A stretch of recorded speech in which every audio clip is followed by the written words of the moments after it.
මේ ලොකු පුතේ බට කියන්නේ මම ජම්පටර් වීදියේ ජොබ්ස් කරන කාලේ හරිද?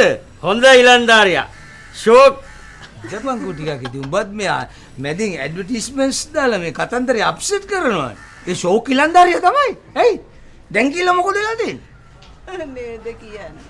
හරි කතාව කියන්න. ඉතින් ඒ කාලේ මම කෑම කෑවේ ලතාලේ ගෙදරේ. මොන හේතුවකටද අහේතුවකටද මන් දන්නේ නැහැ බං. කෑම ටික අල්ලලා ගියා කික්ම තමයි. ඊට පස්සේ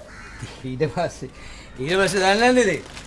බලගේ අම්මා කරකවල බත් ඇන්දක් කියම වැඩියෙන් දාලා එළුවේ නැද්ද දැල? අනේ මේ අහිංසක අසුරය මාට්ටු වුණා වැඩේට. ඕයි දැල් දාලම අල්ලගන්න මිනිස්සයා.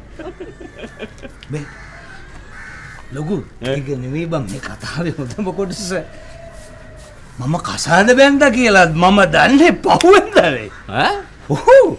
ඒ කොහමද? මම ගියා මගුල් ගෙදර. පොඩ්ඩක් ඉතින් එතනදී වැඩි වුණා. පහුවෙන්ද නැගිටලා බලනකොට මම බැඳිලා කියන්නේ මේ බැඳලා කියන්නේ බලෙන් බන්දලා. කාද මගුල් ගෙදර? ඈ? කාද මගුල් ගෙදර? මේ මගුල් ගෙදර ඉතින් මගේ ඒ ඔයගේ කොහමද නැන්දම්මගේ මේවුම? බබා මේ අම්මත් එක්ක එකතු වෙලා මොන උපර වැටියක් හරි දාලා මහත්යාව මෙහෙ බින්න බස්ස ගන්න බලපන්. එහෙම කළොත් උඹත් ගොඩ අපිත් ගොඩ. එහෙම නැත්නම් මහත්යාගේ අම්මයි තාත්තයි ඇවිල්ලා උඹව දෝලාවෙන් එක්කන් යනකම් බලාගෙන හිටියොත් උඹත් දුකේ අපිත් දුකේ. නැද්ද? මේ මොනවා වුණත් මං උඹේ තාත්තනේ බං. හරි මට එක විනාඩි 5ක් කරන් දෙන්න මහත්යත් එක්ක පොඩි ටොක්ස් එකක් දාන්න. විනාඩි 5ක් කරන් දෙන්න. හොඳ සීයෙන් බං. හොඳ සීයෙන්. නැද්ද නතෝ? හොඳ සීයෙන්. මේ බලපන් ගොබේ. මාතා.